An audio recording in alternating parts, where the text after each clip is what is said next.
pensei, né? Falei, vou falar hoje de manhã e falei, nossa, eu tô com uma missão quase impossível, que é conseguir prender a atenção de vocês, né? Depois de uma noite de serenata, de uma noite de muita oração lá no quarto das meninas, muita unção lá, muita, né? Então eu falei, nossa, eu preciso, e aí eu resolvi fazer algo que eu quase não faço, eu preciso, né, para tentar manter a atenção de vocês aqui na frente, que é falar um pouco mais alto. Eu tenho uma dificuldade muito grande em falar alto, né? Então eu vou, né, tentar em alguns momentos eu falar um pouquinho mais alto para despertar vocês, né? Tô brincando, a minha esposa disse que de vez em quando eu nem preciso de celular para falar com outra pessoa, né? Que eu falo tão alto que a pessoa já escuta lá do outro lugar que a pessoa está. Isso. Mas nós vamos, eu vou ser bem breve, fazer uma reflexão para as nossas vidas mesmo, breve, e eu queria pedir para vocês abrirem as Bíblias de vocês, lá em Mateus capítulo 19. Mateus capítulo 19, dos versos 16 a 22.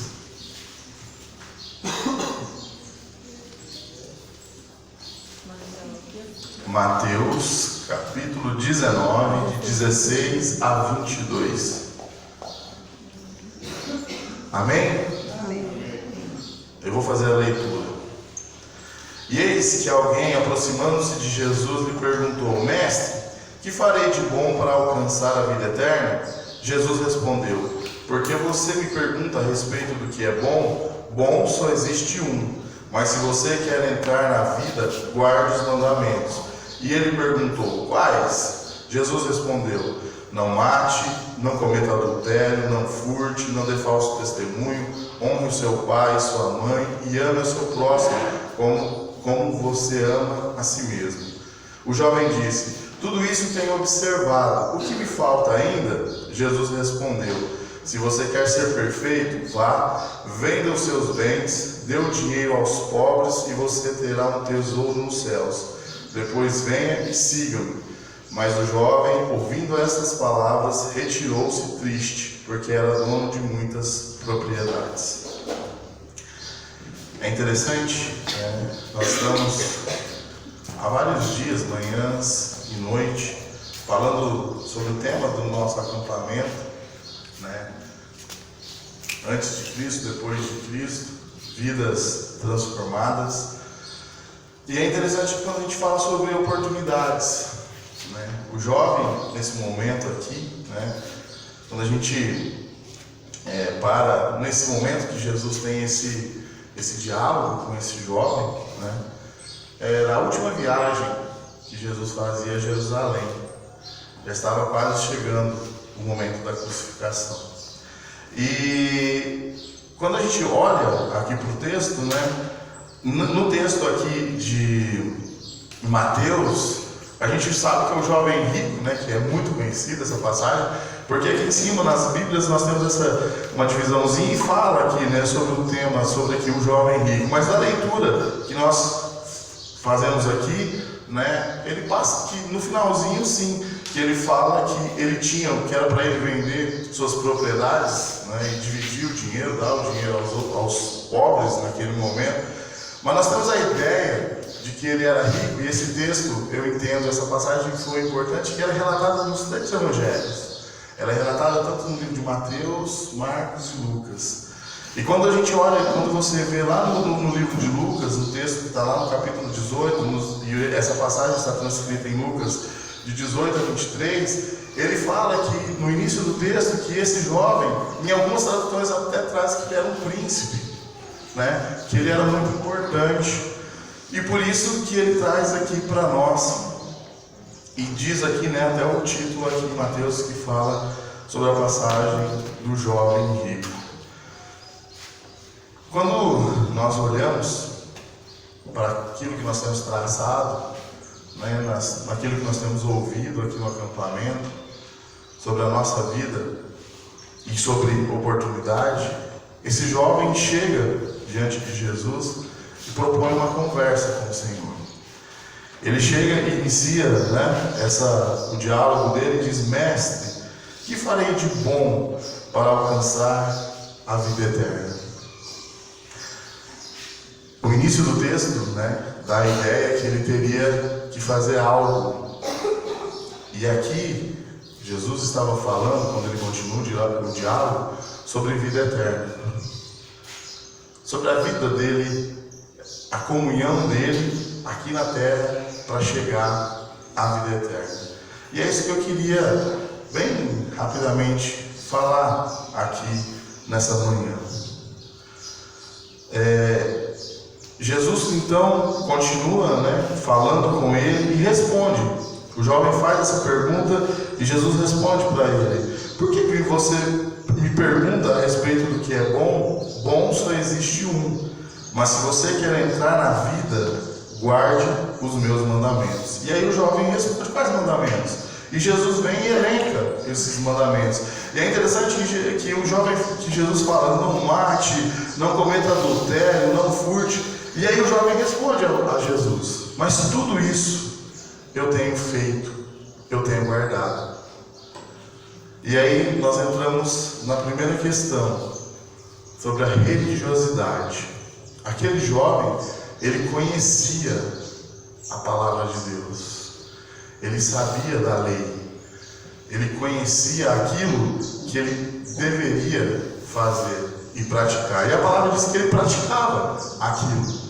Mas é interessante que aquela prática dele, quando ele chega aos pés de Jesus, ele entende que faltava algo. Não era somente a prática, não é somente hoje, parafraseando, trazendo para as nossas vidas, não é somente hoje indo à igreja, não é somente fazer parte do louvor, não é somente ter algum cargo, alguma coisa dentro da igreja. É interessante que aquele jovem, ele entende que faltava algo, mesmo ele cumprindo a lei, mesmo ele entendendo ali que ele estava fazendo o que continha a lei, estava faltando algo. E é interessante, quando a gente abre na Bíblia de vocês, acompanha aí o versículo 20, ele fala assim: tudo isso, Senhor, tenho observado, o que me falta ainda? Ele sabia no coração dele que ainda faltava alguma coisa. Ele tinha no seu coração que faltava algo, que aquele espaço, o vazio que ele tinha dentro de si, não estava totalmente preenchido. E Jesus também afirma isso. Vamos ler agora na passagem lá em Marcos. Abra a Bíblia de vocês lá em Marcos, no capítulo 10, versículo 21. Marcos 10, 21.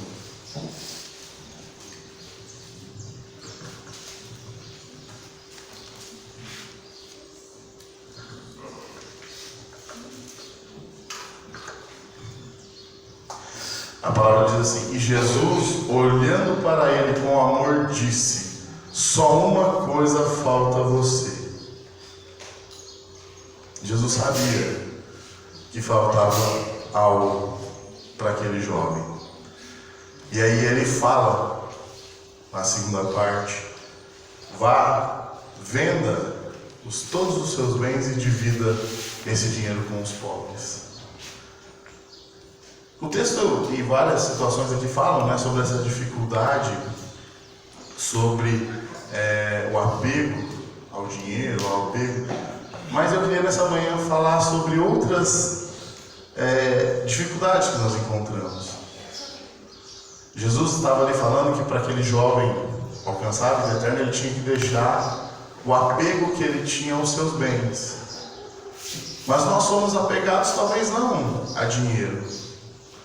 Nós somos apegados a outras situações. E hoje, Jesus estabelece um diálogo com as nossas vidas. Nós estamos hoje nesse diálogo. E Jesus, eu tenho certeza que nesses dias de acampamento, nessas palavras que foram ouvidas, Jesus estabeleceu um diálogo com cada um de nós, mostrando aquilo que nós precisamos abandonar ainda na nossa vida. Aquele jovem era o apego ao dinheiro. Talvez nas nossas vidas, Jesus hoje esteja te pedindo para que você possa abandonar a prostituição. Talvez Jesus hoje está estabelecendo um diálogo para nós, com as nossas vidas, nos pedindo para que nós abandonemos o nosso orgulho. Talvez Jesus hoje está estabelecendo um diálogo com as nossas vidas e nos pedindo que nós possamos perdoar alguém que ainda está no nosso coração e que não foi perdoado. Talvez Jesus hoje estabelece um diálogo com as nossas vidas e nos pede que nós possamos santificar o namoro, santificar o casamento. Da mesma forma que Jesus conversou e estabeleceu, e aquela grande dificuldade do jovem naquele momento era abandonar suas riquezas, nós temos as nossas dificuldades, as nossas lutas para estarmos deixando aquele pecado, e na grande maioria das vezes os nossos pecados que mais são difíceis para as nossas vidas e que nos atrapalham todos são aqueles pecados que nós mesmos, só nós mesmos sabemos e conhecemos. Talvez eles não são notórios às outras pessoas, mas eu tenho certeza que o Espírito Santo, através de como ele usou, como Jesus, trouxe naquele momento, o Espírito Santo nessa manhã traz às nossas vidas aquilo que Jesus está nos pedindo para que nós pudéssemos, que nós estejamos deixando. E é interessante que quando nós continuamos a leitura, o jovem, se a gente vamos voltar lá no texto de Mateus,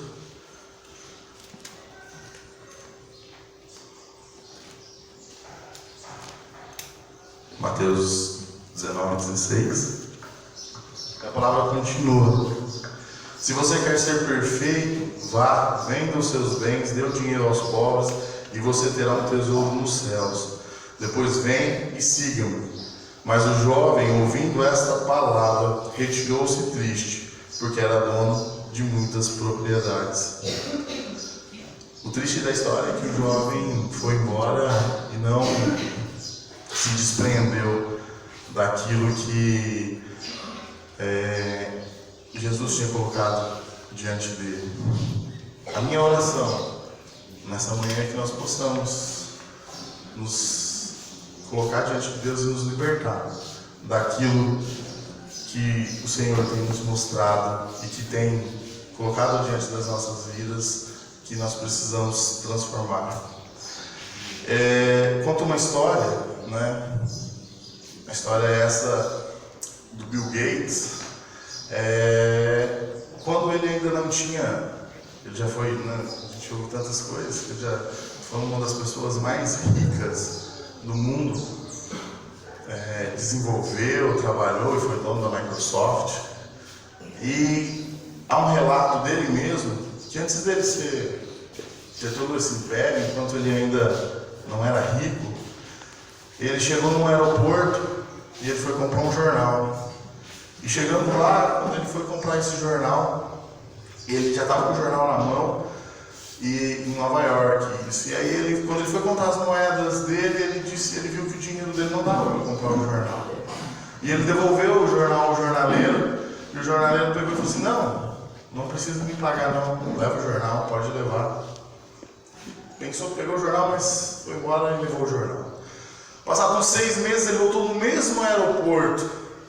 E por coincidência aconteceu a mesma situação. Ele foi pegar o jornal e a hora que ele foi contar as moedas dele ali, ele viu que o jornal, que o dinheiro não ia dar, ele devolveu de novo o jornaleiro falou: não, esse jornal eu vou te dar porque está sobrando, é do meu lucro, não vai fazer falta a mim, leva o jornal. E aí ele se tornou rico, como ele se tornou conhecido, e um dia ele se lembrou dessa história, e ele falou: cara, aquele jornaleiro, que ele fez aquilo por mim. E ele resolveu procurar aquele jornaleiro 10 anos depois, e ele encontrou o jornaleiro. E aí ele pegou e falou para o jornaleiro assim: você lembra de mim? Você me conhece? Ele falou: claro que eu te conheço, você é o Bill Gates. Aí ele falou: você lembra de mim? E ele contou, o jornaleiro nem estava se lembrando do episódio, aí ele puxou na memória e lembrou. Ele pegou e falou para ele assim: pede o que você quiser. O que você quiser, você pode pedir para mim, que hoje eu vou fazer para a sua vida. Aí ele falou, o jornaleiro virou para ele e falou assim, deixa eu achar o texto aqui.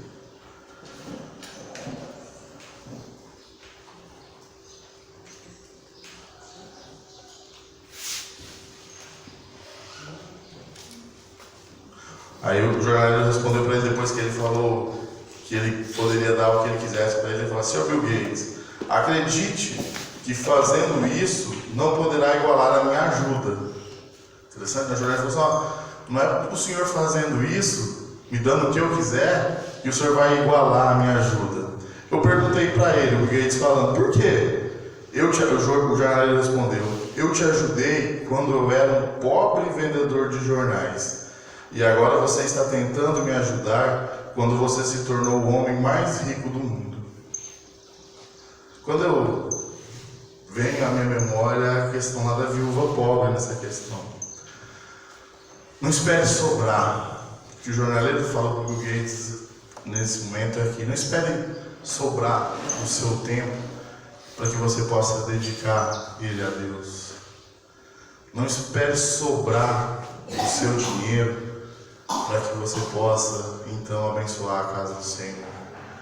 Não espere sobrar o tempo da sua vida, como nós ouvimos ontem, né? Não trabalhe, não transforme, perda a sua família, tudo para construir algo na sua vida e ter essa sobra para você estar diante de Deus. Porque nós vamos entender que aí não há riqueza nisso, há sim a pobreza. Como aquele jovem que o texto diz que é rico, mas foi um dos mais pobres da face da terra. Porque a Bíblia não relata se houve um novo diálogo, se houve uma nova oportunidade, né, de mudar a sua vida, mas ele foi rico aqui e perdeu a oportunidade que Jesus deu a ele de ter a vida eterna. Nós possamos refletir sobre isso. Nós estamos tendo ainda a oportunidade de ouvindo daquilo que o Senhor tem para as nossas vidas, daquilo que o Senhor quer transformar. O slogan do retiro está escrito nas camisetas: vidas transformadas, transformação. E a nossa vida ela tem que ser uma constante transformação, né? Tudo é um processo, é um caminhar. E que esse caminhar possa desencadear, que nós possamos cada vez mais estar mais próximos do nosso Senhor, mais próximos de Deus. Amém? Vamos fazer uma oração. Eu queria novamente que nós colocássemos de 2 em 2 e refletir sobre isso. O que o Espírito Santo coloca na sua vida para que você esteja deixando, para que você esteja mais próximo do Senhor. O que é que você está esperando ainda sobrar para aí sim dedicar ao Senhor? Nós possamos mudar essa convicção, que nós possamos entender que o Senhor nos quer hoje. O momento é agora, não é amanhã, porque amanhã é tarde demais, pode ser tarde demais. Que nós possamos colocar isso diante de Deus. Vamos orar, vamos nos colocar de 2 em 2, vamos fazer um momento de oração.